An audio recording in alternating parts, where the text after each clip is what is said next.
Man, screw it. I don't believe in 401ks. I don't. No? Nope. I believe in it. Do you really? Yeah. Nope. I don't believe in it. I think it's like a bunch of bull. I think it's a nice little thing to keep aside because your the company you work for gives you money. Yeah, I get it, but I don't believe it. No. Why don't you believe it? Well, it's real. Oh, it's there, but you're not gonna get much out of it unless you started at like 16. Like really, think about it. Think about it. The money that they're asking you to save just for you to get comfortable. Yeah. It's ridiculous. Oh, no, you got to start at an early age. That's definitely not going to be like what I depend on. My 401k isn't going to be like my only retirement plan. That's definitely not. I think it's going to be a nice addition to retirement or wherever I get to an age, I can, use it to help me out. But it's been useful tool already. I've already taken like a couple loans out against it to buy houses in the past. I think a 401k is very useful. I don't think you should say, oh, that 401k is going to be my only retirement, because the way these things are moving, the way the price of everything is going up and wages are pretty stagnant, there's no way you're going to be able to, afford a life with a 401k. Like you can't, a lot of people right now can't take out that extra money to put into their 401k because they're struggling now. They got bills to pay and other things like that. Like, so a lot of people like, no, I need this money now instead of later. So there's nothing that you look at that you want to do, like in your life, that you say, oh man, I wish I could do that. I wish I did that. I wish I was kind of more comfortable. I want freedom. Freedom. What does freedom mean to you? Financial freedom. Mm-hmm. That's what I want. I want to be able to do what I want and be where I want to be at any time of day. Now it's like, my friend AJ, Willie's brother. Yeah. He said something to me that really like messed me. Not like it was something that I should put in the pocket. And he said, I don't chase money no more. I chase freedom. And that hit me. It really did. That's what I want. I want to chase freedom. And maybe money will come through or follow through. Like, I don't want to chase money. I want money to chase me. You want money to chase you. Yeah. I get what but he's doing what he wants to do. Yeah, no, I get what Adrian said. See, but how are you going to get that? Let's go from there. How are you going to get that? How are you working to achieve that? See, one day I'm going to bump into this nice person and he's going to be like, Manny, I like you. Aside from finding a sugar mama, how are you going to chase? No sugar mama. Just someone like, I like you and your family. Here's $1 billion. Mm-hmm. Maybe I'll bump into Ye. Here's $1 billion just because I like you. He's going to say, yo, Manny, I saw your video. I didn't like what you said about me. I'm taking all your money. Oh, man, no. But so, no, seriously, how would you chasing that dream? How are you chasing that freedom? That's something I have to figure out. That's definitely something I have to figure out. Because I get all that stuff. All right, you're living for your kids, this and that, but you got to live for yourself. But see, when everybody says, Manny, what's your goals? I think I accomplished pretty much all of it. That's always been in the back of my mind. So my goal was to have a wife, have kids, have a house. I got those goals. Those were always like the goals, not because everybody else has family, like, oh, I'm going to get the house, the wife, the kids, I'm going to get it all. No, that was just something I always wanted. Yeah. And I think I'm at that peak where it was like, well, this is what I always wanted. What else do I want? Now it's freedom. Do I know how to get that freedom? No, but I think it'll eventually like fall into place. I don't know at the moment, but I think eventually I'll get there where I can be maybe my own boss, or maybe I can somehow find a way where I can make things happen, where I don't have to work as hard, where I can be more in my family's life, or, that's probably like the goal that I want. Freedom. That's my number one goal. Freedom. You just have to chase it. Figure out how you're going to get it and get it. Have you ever noticed that the things that you want somehow cross your path in some way, shape, or form? The only times I've noticed that is when I've been, when I make it that way. So I put myself in situations. I don't think people just get lucky. I think you prepare yourself for certain situations, and those situations come, and you can take advantage of those situations. Well, what if situations make you? Like situations put you in a predicament that you're unprepared for. And those situations that you're unprepared for have you deal with the situation and then put you in the spot where you need to be put. I think if you're not that right person, you're going to crumble in that situation. But I think if you've done things in life, and it's not necessarily, you went to a class and prepared for something. I just maybe becoming the man that you are, you get put in those situations, and you only, rise from those situations because of the man that you are, or the man that you've made yourself. See, I think everybody gets to a point where whether you put yourself in a situation or a situation just shows up. And it's true. It's how you deal with it. Some people crumble. Some people fall, then get up.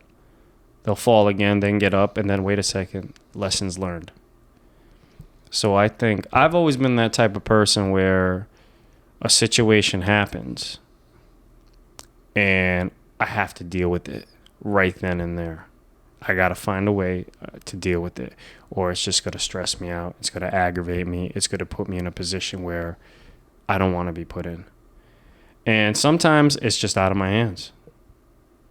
I mean, you want to give an example of these situations?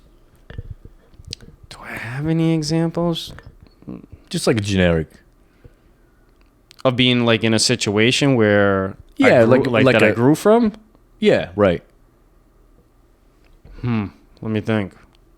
Like sometimes it's really, most of the times you grow from stressful situation. Something bad happens. That's where you get a lot of your growth. So maybe there's a death in the family, or you come into some kind of financial crisis and you grow from that instead of like crumbling from it. No, I got nothing at the moment. No. I got you? I just gave you two. A death in the family and maybe like a financial crisis. So you've been in both. You've been in a financial crisis and a death in the family that help you grow. Those aren't necessarily, I mean, I maybe you could say both, but they're not necessary. They're not just specific to me. Those are kind of just generic situations when there's a death in the family. It's just do you like remain strong and kind of move forward, or you just crumble right away and you're just you're able to get nothing done, and then your life kind of completely falls apart because of that, or a financial crisis where instead of working hard or whatever it is to get out of it, you crumble underneath, or you maybe do things that you don't want to do, maybe because of it. Are those things, maybe you're doing something bad that you don't want to do, or maybe you do something that's good, it's just difficult. Like maybe what's difficult, maybe you're in a financial crisis and you do the difficult thing is you have to get a second job or a third job, and you're getting no sleep and you're sacrificing your free time, but you get out of the situation, you work really hard, maybe you don't see your friends for a while because you're working so hard, or maybe that financial situation hits you and you decide to sell drugs or rob a bank or something. Right. I don't know. It's all about how you choose to handle that situation, but I think a lot of how you choose to handle that situation is because of the man that you are, because of the person that have you built, to that point. Probably like two things that overwhelmed me and stressed me out. My Uncle John's passing, that put me in a depression that I didn't even know that I was in. That was something that I wasn't prepared for, that I thought I would be prepared for, because it's just, death is natural. It happens. But when it hit so close to home, yeah, that was probably like one of the biggest challenges, because I think I went through a couple years of depression and I didn't even know. Like, I had no clue. Here I am still doing the regular activities that I usually do, but I didn't know how much I was shutting myself away from everybody. Didn't realize that. I stopped hanging out with everybody. I was home a lot more. And even I was being a lot more pessimistic, where I was just thinking negative all the time. And that put me in a position where I was always stressing about things like, who's next? So, I think my Uncle John's passing put the biggest challenge to me. And then, Did you grow from that? Or do you think nothing's changed? You just eventually just got over the depression? last year, I think I definitely grown from my Uncle John's passing, because I think it's in my family. My family are overthinkers, and it's really, we think of the most negative things first before positive. And you would think, oh, Manny's always like this happy guy. He's always smiling, joking around. But I actually have some pretty negative thoughts. And when I think like how I told you, when I love hard. When I think, I overthink, and it doesn't stop. It just keeps going and going. But when I got injured last year, and then I had to actually be home and deal with my thoughts, that was the most challenging. Now it's like, okay, now it's time to deal with it, because no one's here. It's just me and my thoughts. And it felt like I was like in lockdown, like solitude, because I got injured. I couldn't go anywhere. I was home. Yeah. I'm like, okay, now it's time to actually deal with the thoughts. And I did some counseling, which was like pointless, because she gave me the answers I already knew. These are thoughts that I was already having. But then there was something that came to me. When you try to control everything, every aspect of life, everything from... Hold on. When you are trying to control everything in life, that's when the most anxiety happens. And one thing I've learned from that is I have to let go and let God.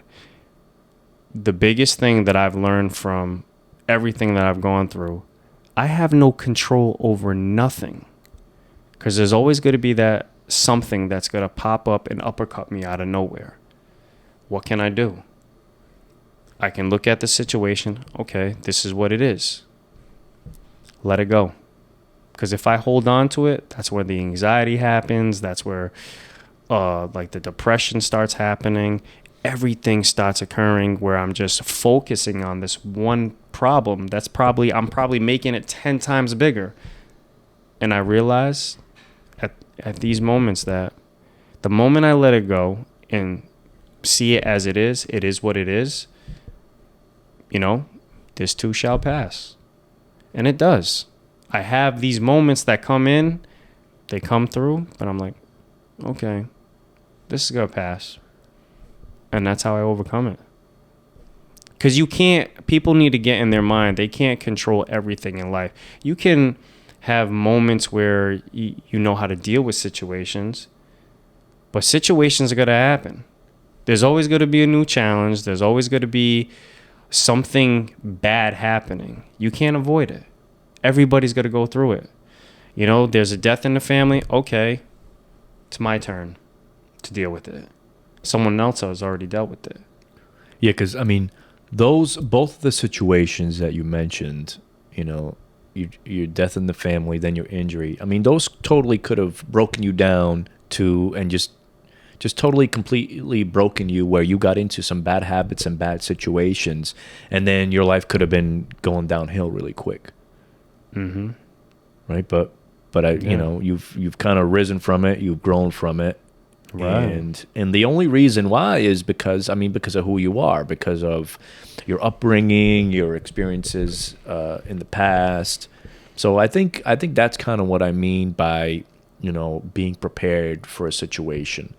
And when something hits you, is you're always preparing yourself, because it's not always, oh, you know, when I meet a certain business person, and I'm prepared because I have all the knowledge, and I'm going to take advantage of that situation, and I'm going to sell my product, or I'm going to sell myself. Sometimes it's just in general life, right? You're becoming who you are, and these bad situations happen, and you've built yourself to just through life and discipline to handle these situations. Yeah. No. Yeah. There's, you know, I lived through my situations, and I've gained a lot from the situations. They do help me grow.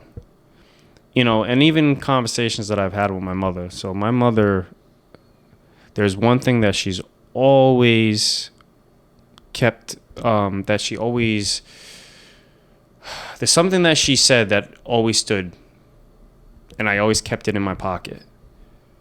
So my mother's greatest advice that she's ever given me is never play victim.